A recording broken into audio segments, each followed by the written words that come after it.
Candace Owens released audio of Erika Kirk addressing Turning Point USA employees 2 weeks after Charlie was assassinated, talking about the plans for the company, thanking them for how hard they've worked, offering them therapy, etc.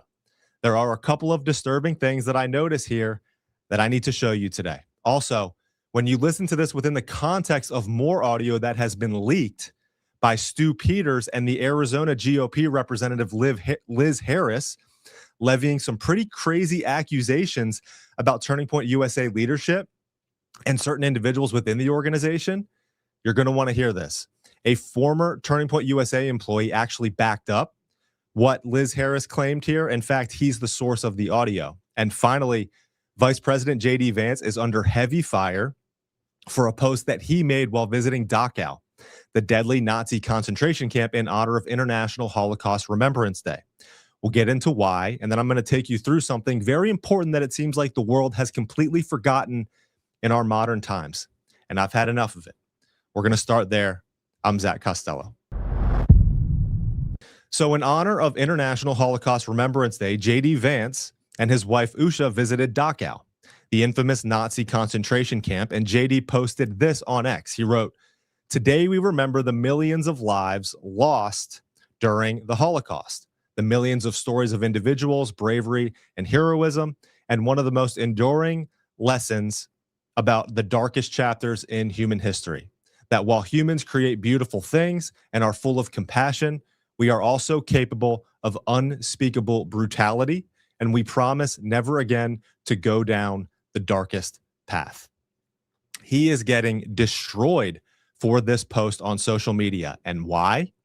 He did not explicitly write that it was millions of Jews who were killed.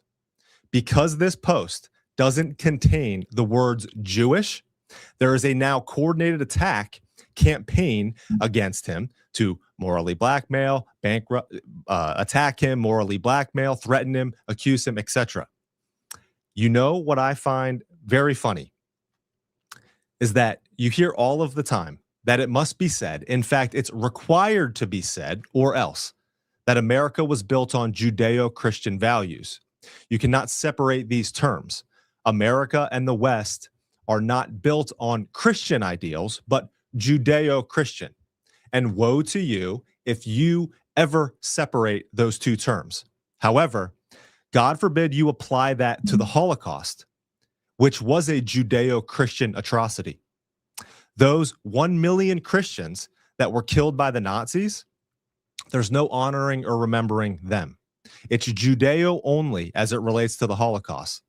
Also, and I want to know, what is the historical day of remembrance for the 25 million Christians that were murdered by the Bolsheviks from 1910 to 1980? This got me thinking, and this got me looking and doing some research, which I'm going to pull up for you guys here. Look at this. Since the time of Christ, there have been almost 70 million Christians martyred for their faith. This list right here contains the top 10 events which all took place after the year 1200. These largest atrocities committed on Christians range from Genghis Khan through the Bolshevik Revolution and the Soviet Union. Over 55 million of these martyrs were Orthodox or Roman Catholic. As terrible as the Holocaust was for Jews, Christians have had it way worse. Secular states have waged war on Christians, beginning with Rome under Nero in 54 to 68 AD. That's when Peter and Paul were killed. Through Diocletian persecution, which wiped out the church fathers. And this has continued, as you can see, with this list. The Jews were given Israel after the Holocaust in 1948. Where is the safe place for Christians? Is it America? It should be. It was supposed to be. But secular and Jewish ideology controls American politics and media. Christians do not have a safe place to live that protects our rights and from being slaughtered. Where is our state? Why is it acceptable for Jewish nationalism, which is Zionism, but Christian nationalism is considered extremist and we can be persecuted for it? That dark path that J.D. Vance mentions is the belief that another person is inferior or subhuman because of their race, ethnicity, or religion. And if you therefore discriminate or physically assault that person, it's wrong. And that is the true definition of anti-Semitism as it relates to Jewish people. But anti-Semitism is not disagreement with or refusing to support Jewish religious beliefs or believe in them. We are now entering a time in human history in America when Orthodox, which is original Christian belief, as it relates to supersessionism and the fulfillment of the Jewish religion, which has been the case for over 2,000 years, is considered anti-Semitic and then punishable through lawfare and censorship, which infringes on the First Amendment rights of Christians, both their freedom of religion and freedom of speech. This is a major problem that I fear is only going to continue to get worse for Christians. We are battling enemies on multiple fronts right now, secular and religious. And Turning Point USA 2.0, as Erika Kirk is now calling it, I believe is playing a hand in all of this. This leaked audio has come out from both Candace Owens and Stu Peters, and it is truly shocking stuff. Former Turning Point USA action, or former Turning Point action, I guess is the right way to say it, employee Matthew Tusseroni claims here to have had a conversation with Arizona GOP committee woman Liz Harris, who made some very disturbing claims about what is going on inside Turning Point USA. Listen to this. There was a conversation that I had with Liz Harris, who used to be part of the Arizona House of Representatives. Yeah, we know Liz. Yep. I had a conversation with her. I have it recorded too, because in Arizona, you can record conversations. She literally said to me, Turning Point's Mossad. Tyler Boyer is Mossad. They're all neocons. Liz Harris told you this? Liz Harris told me this. I have the recording. She told you Tyler Boyer was Mossad? Yep. Okay. So we have that audio that he mentions right there. And notice these texts. You can see that text right there. The fact that Tyler Boyer pulled you into his office to tell you that he is a Zionist is crazy to me.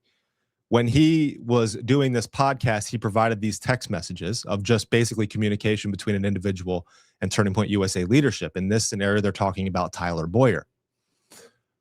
But here is now that leaked audio that Tusseroni mentions, which was published by Stu Peters, of this former Arizona GOP House Representative, Liz Harris, revealing details about what is going on inside Turning Point USA leadership. Listen to this. The other very delicate thing we have going on is all this stuff with Israel.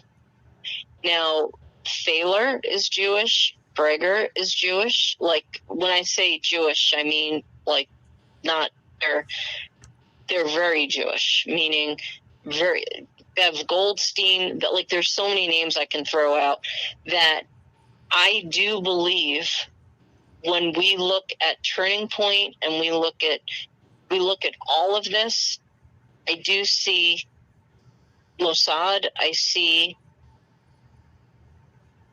there again. There's so many other things where I'm connecting dots. I think Alex Jones is controlled by them. Charlie Kirk's controlled by them. Steve Bannon. I can't believe nobody's killed me. I really can't. I have no idea why. Because God is protecting right now. There's a lot of people that I'm surprised are not dead right now, but nobody gets to do anything unless God gives it permission. I'm with you, Liz. I mean, I've already had people show up to my door from what I've exposed, but I'm still alive. We're meant to be alive. So... All right, so Liz Harris naming names here, and she's making the very bold claim that Turning Point USA is Mossad controlled. She's saying here that Charlie Kirk himself was controlled by them. And what I think is clear is that for a long time, Charlie did promote Zionism and support Israel. I have no idea if the Mossad claim is true or not, but what I do know for a fact is that for a long time, Turning Point USA was a Christian Zionist organization. That is until Charlie decided it was not going to be that anymore. And this is what I find to be most interesting as it relates to this. Charlie, in the last months of his life, battled with Jewish and Zionist donors over his platforming of Tucker Carlson and shift away from the unwavering support of Israel. We saw him question the Israeli government over whether there was a stand-down order on October 7th. He did that on the Patrick Bet-David podcast. And we saw him express his frustration to Megyn Kelly on her show over being called an anti-Semite. The ADL actually labeled Turning Point USA an extremist organization in the last months of Charlie's life. And after Charlie was killed, that's when Kash Patel announced that they were separating their relationship from the FBI, or the FBI was separating its relationship from the ADL because of what they did. But this was all because of Charlie's shifting views. And then the quote, "Because of the stereotypical behavior of Jewish donors, I have no choice but to abandon the pro-Israel cause." Charlie could no longer be controlled. And within this context, I want you to listen now to this portion of that leaked audio from Erika Kirk that Candace Owens published, talking to Turning Point USA employees 2 weeks after Charlie was killed. Listen. The prophetic mind of my husband was that he always planned for the future. You guys are obviously aware of like Vision 2025, but Charlie was also working on Vision 2030 in the weeks leading up to September 10th. And he was working really closely with Justin. And that's why Justin had been appointed the role of COO, because he was literally, I remember phone calls when Charlie and I would take our night walks, and it would be 10 o'clock at night. And him and Justin would just be talking about the plans. I was aware of the plans. I have his journals that are aware of the plans. Like, there is no confusion of what's to come. And I want to give you guys that reassurance that it's full steam ahead. And the board and I are working with Justin and the executive leadership teams to make sure that all of those plans come into effect 2030 and beyond. But I, again, am so grateful for all of you. I'm so proud of all of you. You honor my husband so well. All of you do. And it's weird to say I'm excited. I really hesitate saying that. It's really hard for me to say that. It's a really weird thing to say.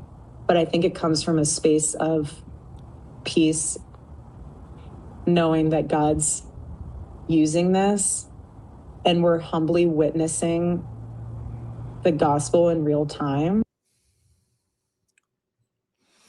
What I find most interesting about this audio is that this is 2 weeks after Charlie was assassinated. And what stuck out to me is that she didn't sniffle at all. Like, every public appearance she had that tissue, and there were always pauses to wipe tears and her nose.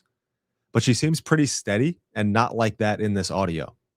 Also, she mentions the prophetic mind of Charlie and the direction to take Turning Point USA, which she earlier in the audio referred to as Turning Point USA 2.0. And she knew this because of his journals. Man, I would pay big money to actually read those journals and see what's in there.